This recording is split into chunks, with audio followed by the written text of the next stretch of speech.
오늘은 종교개혁 기념주일인데요. 매년 10월 마지막 주일을 그렇게 기념주일로 지키고 있습니다. 원래 종교개혁일이 언제일까요? 원래 종교개혁 기념일은 10월 31일입니다. 1517년 10월 31일 종교개혁자 마틴 루터가 교황과 교회의 면죄부 판매를 비판하면서 95개조의 반박문을 비텐베르크 성 교회 정문에 적어 붙인 날이 바로 그날이었습니다. 올해는 종교개혁 503주년이 되는 해인데요. 종교개혁은 부패한 중세 교회 권력에 대항하여 성경으로 돌아가자는 진리 회복 운동이었습니다. 종교개혁을 통해서 결국 구교와 신교로 나뉘게 되었고 오늘날 천주교와 기독교로 이어져 오고 있습니다. 천주교와 기독교는 여러 가지로 교리적인 차이들을 지니고 있는데요. 그 중에서도 가장 큰 차이를 보이는 핵심 교리 중에 하나가 천주교의 사제주의에 맞서는 기독교의 전신자 제사장 교리입니다. 과거에는 이것을 만인 제사장 교리라고 불렀는데요. 왜냐하면 중세 유럽은 기독교 국가였기 때문에 모든 사람들이 다 신자였습니다. 그러나 지금은 다종교 사회이기 때문에 모든 사람이 제사장은 아닙니다. 모든 신자, 그리스도인이 제사장이라는 의미에서 전신자 제사장이라는 표현을 근래에 들어서는 사용하고 있습니다. 이 교리의 의미는 모든 신자는 대제사장이신 그리스도를 통해 하나님께 직접 나아갈 수 있기 때문에 사제와 같은 중재자를 필요로 하지 않는다는 내용입니다. 모든 신자는 사제나 성직자를 통하지 않고 직접 하나님께 나아갈 수 있다는 것이죠. 천주교에서 대단히 중요하게 여기는 교리 중에 고해성사라는 것이 있습니다. 이것은 성도가 직접 하나님께 죄를 고백하지 못하고 신부라고 하는 사제를 통해서 회개를 하는 것입니다. 그러나 기독교에는 고해성사가 없습니다. 전신자 제사장 교리에 입각해서 우리 각자가 직접 하나님께 나아가 회개할 수 있기 때문에 그렇습니다. 이 전신자 제사장 교리는 1520년 종교개혁자 마틴 루터의 저서인 독일 민족의 그리스도인 귀족에게 고함이라고 하는 논문에 처음 등장하는데요. 그 책의 일부를 제가 조금 소개해 보겠습니다. 교황들, 주교들, 사제들, 수도사들, 수녀들을 영적 계급이라고 부르고 제후들, 영주들, 장인들, 농부들을 세속적 계급으로 부르는 것은 어떤 기회주의자들에 의해 만들어진 허울 좋은 고안물이다. 아무도 그것으로 인해 놀라서는 안 되는데 그럴 만한 이유가 있다. 왜냐하면 모든 그리스도인은 참으로 영적 계급에 속하며 그들 사이에서는 그들이 서로 다른 일을 하고 있다는 것 외에는 아무런 차이도 없기 때문이다. 교황이나 주교가 기름을 붓고 삭발을 허용하고 서품을 하고 성별하고 평신도들과는 다르게 옷을 입는 일은 사람을 위선자 또는 조각상을 만들 뿐 결코 그리스도인이나 영적인 인간을 만들지 못한다. 사실인즉 우리는 다 예외 없이 세례를 통하여 성별되고 제사장이 된다. 성 베드로는 베드로전서 2장 9절에서 너희는 왕 같은 제사장들이요 거룩한 나라요라고 말하고 있다. 자, 루터가 전신자 제사장 교리를 주장하며 인용한 핵심 성경 구절이 바로 오늘 우리가 읽은 본문의 2장 9절의 말씀이죠. 자, 여러분 2장 9절 말씀을 우리 다 함께 읽어볼까요? 그러나 너희는 택하신 족속이요 왕 같은 제사장들이요 거룩한 나라요 그의 소유가 된 백성이니 이는 너희를 어두운 데서 불러내어 그의 기이한 빛에 들어가게 하신 이의 아름다운 덕을 선포하게 하려 하심이라. 아멘. 하나님께서 우리를 향해 왕 같은 제사장이라고 분명하게 말씀하시죠. 요한계시록에도 이와 관련된 구절을 발견할 수 있습니다. 요한계시록 1장 6절 말씀 함께 읽겠습니다. 그의 아버지 하나님을 위하여 우리를 나라와 제사장으로 삼으신 그에게 영광과 능력이 세세토록 있기를 원하노라. 아멘. 자, 여기에서도 우리를 제사장 삼으셨다 이렇게 말씀하시고, 자, 요한계시록 5장 10절 말씀도 함께 읽겠습니다. 그들도 우리 하나님 앞에서 나라와 제사장들을 삼으셨으니 그들이 땅에서 왕 노릇하리로다. 아멘. 자, 성경은 반복적으로 하나님께서 우리를 나라와 제사장 삼으셨다 이렇게 말씀하시죠. 자, 우리가 읽은 오늘 본문의 말씀 중에 5절에서도 이것을 다시 발견할 수 있습니다. 자, 오늘 본문 5절 말씀을 함께 읽겠습니다. 너희도 산돌같이 신령한 집으로 세워지고 예수 그리스도로 말미암아 하나님이 기쁘게 받으실 신령한 제사를 드릴 거룩한 제사장이 될지니라. 여기서도 거룩한 제사장이 될지니라 라고 말씀하시죠.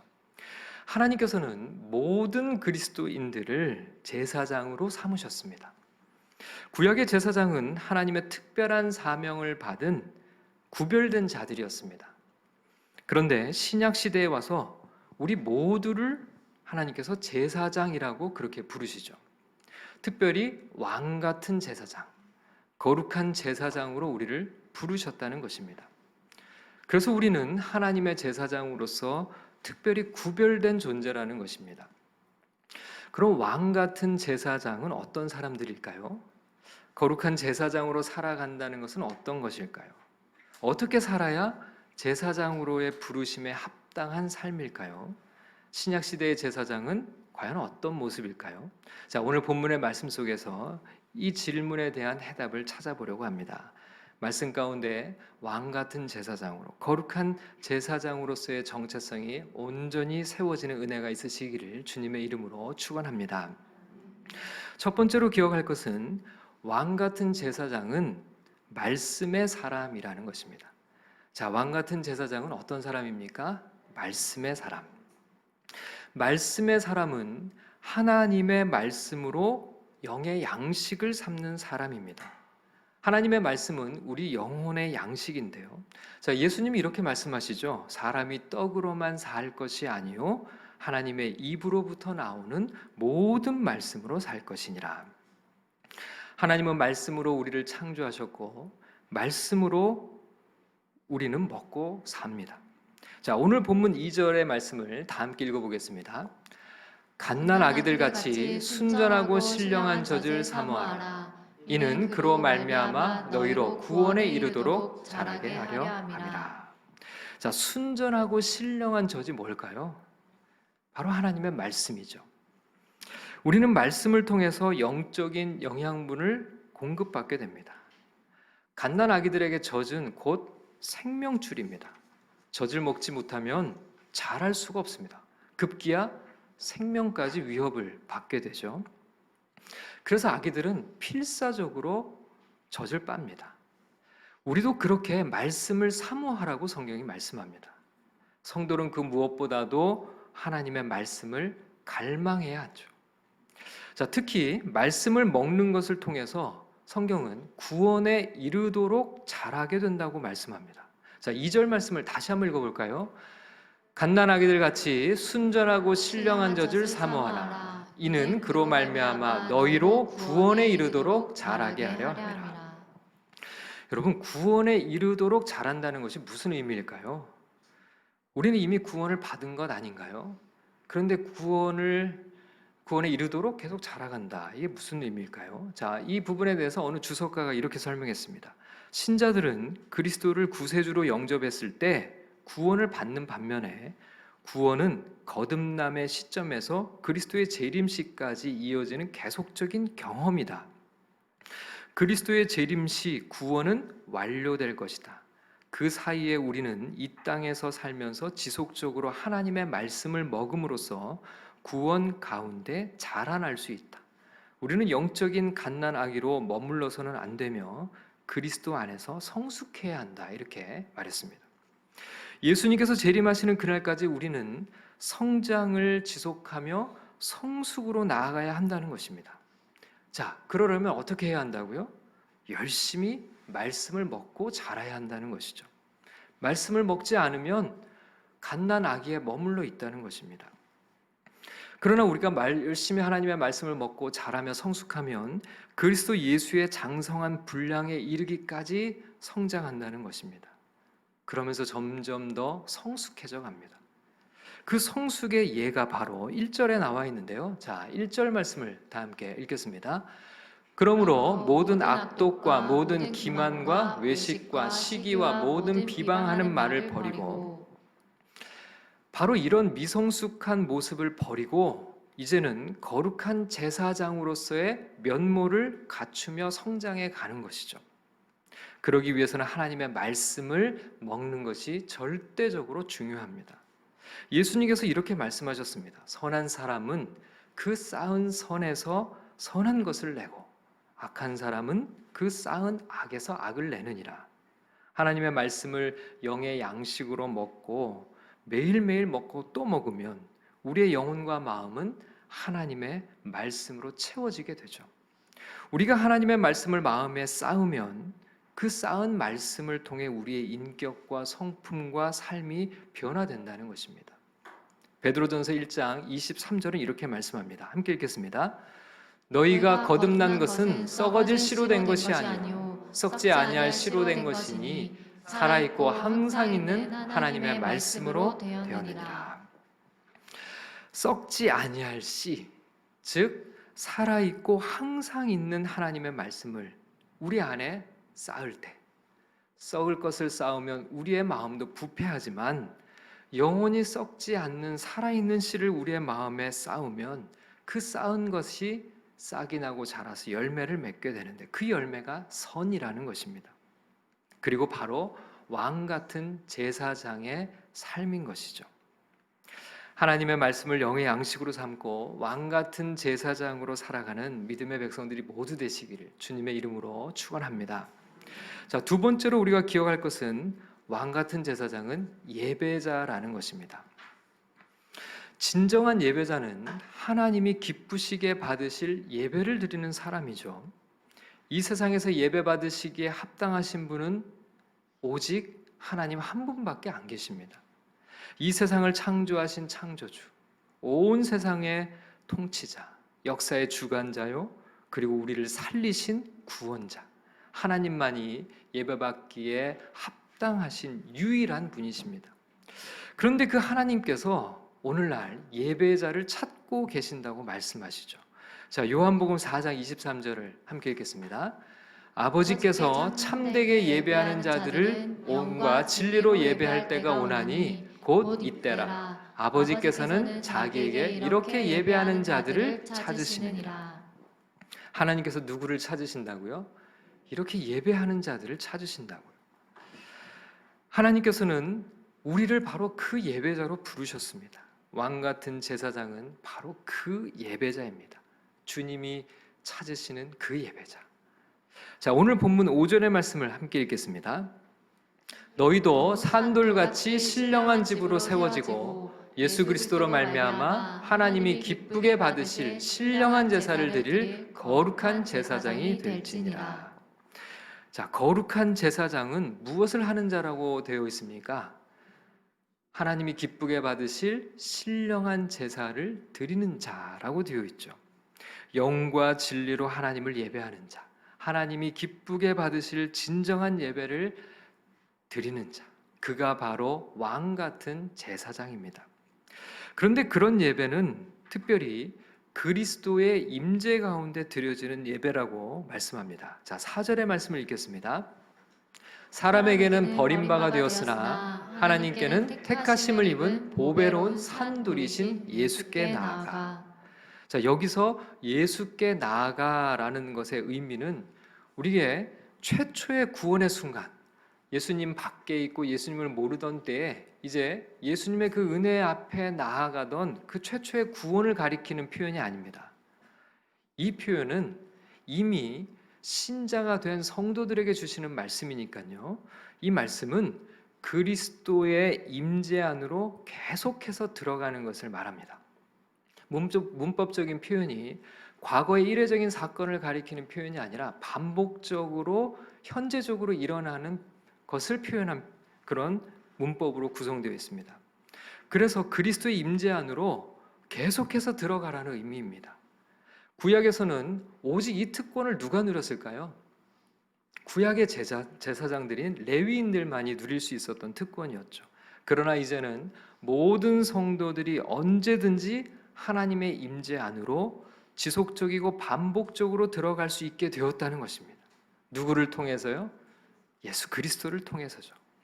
성경은 보배로우신 산돌이신 예수님께 나아가라고 말씀합니다. 그분의 임재 안에 거하라고 말씀하십니다.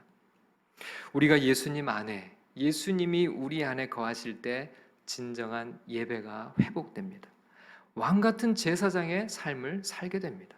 예수님께서 이렇게 말씀하셨습니다. 나는 포도나무요, 너희는 가지라.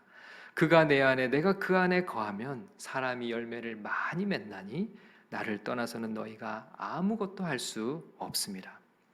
이것이 하나님이 기쁘게 받으실 신령한 제사이고, 이런 예배를 드리는 자가 거룩한 제사장입니다. 또한 우리는 아름다운 예배 공동체를 이루어야 합니다. 자, 5절의 말씀을 우리 다시 한번 읽어볼까요? 너희도 산돌같이 신령한 집으로 세워지고 예수 그리스도로 말미암아 하나님이 기쁘게 받으실 신령한 제사를 드릴 거룩한 제사장이 될지니라. 너희도 산돌같이 신령한 무엇으로 세워지고요? 집으로 세워지고라고 말씀하죠. 자, 여기서 신령한 집이 뭘까요? 그게 바로 교회입니다. 산돌이신 예수님이 기초석이 되어주시고 성도들이 벽돌 한 장 한 장 쌓아 올라가듯이 주님의 몸된 교회를 이루어가는 것이죠. 그것이 바로 신령한 집입니다. 왕 같은 제사장들은 함께 교회를 이루어가는 이들입니다. 신령한 집인 교회를 통해 하나님은 예배를 받으십니다. 하나님께서는 왕 같은 제사장들을 통해 이 땅에 진정한 예배가 회복되고 아름다운 교회가 세워지기를 원하십니다.